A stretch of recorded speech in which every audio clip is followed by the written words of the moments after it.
An inscription given to me by a Japanese calligrapher has hung on my studio walls in recent years, and it says, "Though homeless, you make a shrine wherever you are."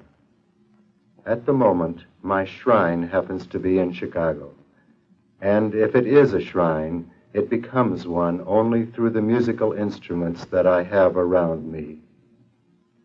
These are unusual in size, shape, and philosophic purpose. They are a musical necessity because I am essentially not an instrument builder, but a composer. I am a philosophic music man who, long ago, was seduced into musical carpentry.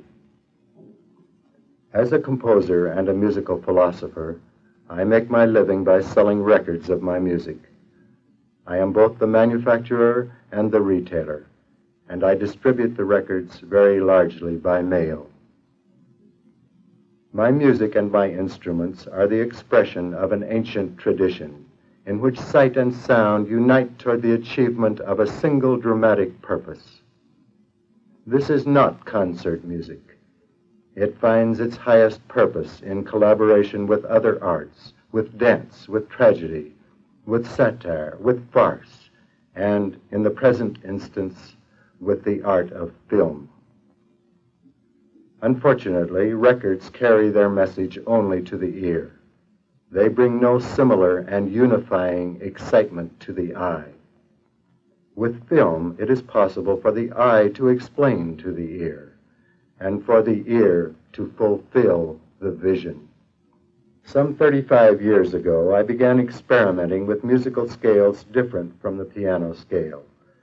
And for theoretical and practical instrument building purposes, I determined on a 43 tone to the octave scale. Here is the scale on my chromelodeon, an adapted reed organ.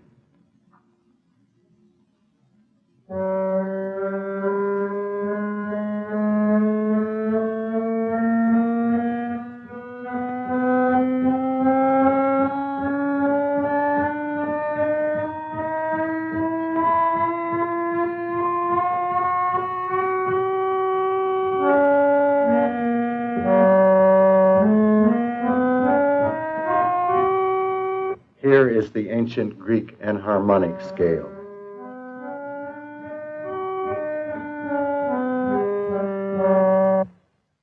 Now another ancient Greek scale.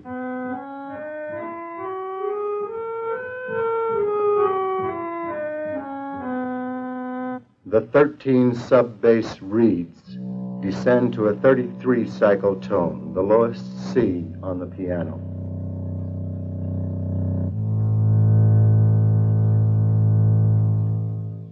Even lower tones are given by my marimba eroica, which has only 4 tones, but the lowest is about 22 cycles, an F below the lowest tone on the piano.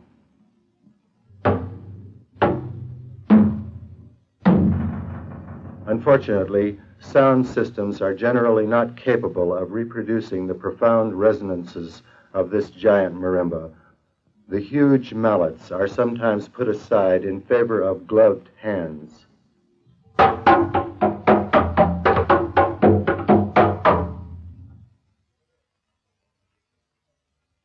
Going up the scale with the same type of instrument, the blocks become smaller, but this, the bass marimba, is still so large that the player must stand on a riser, as he does with the deeper marimba. The large mallets produce a full, resonant tone.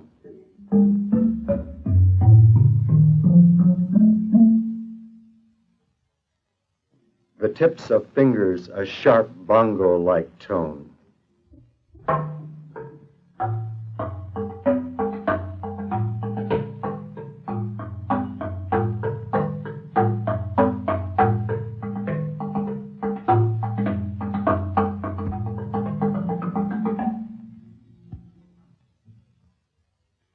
A completely different type of marimba is made from 64 sections of Philippine bamboo, each with a vibrating tongue cut in the open end.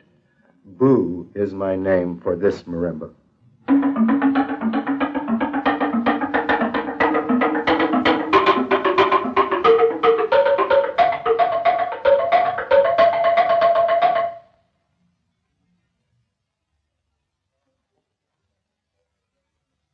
5 different sounds are heard on the instrument that I call the spoils of war. The first 2 are produced on brass artillery casings and large Pyrex bowls.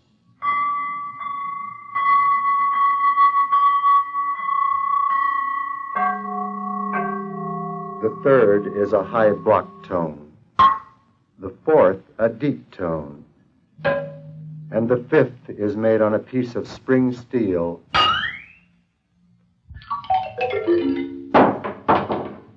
The diamond marimba has 36 blocks placed in diagonal rows so that one stroke of a mallet will play either triads or full chords.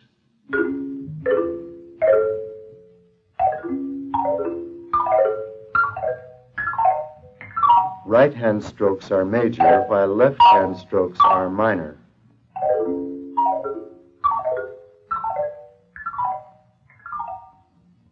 A passage of music shows one of the diamond marimba's potentialities.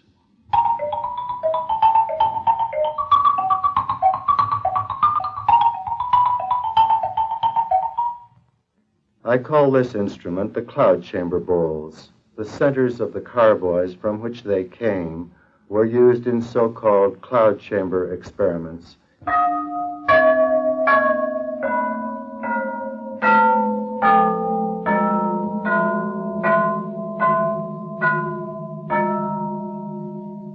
The harmonic canon, or harmonic law, goes back to the ancient monochord for its basic idea.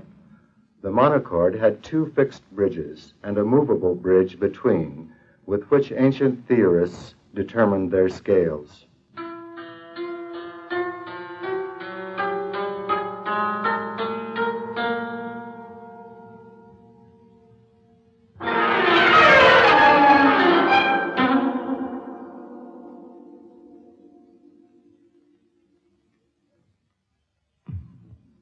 This part of the instrument has 44 strings, and the bridges are designed especially for each composition. They are knocked down, and other bridges are set up to produce a completely different pattern of sound.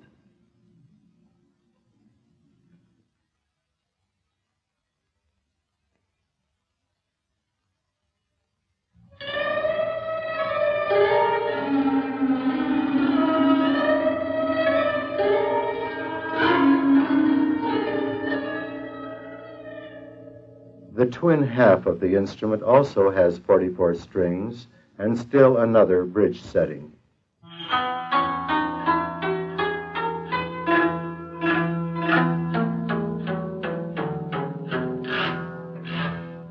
Still another evolution of an ancient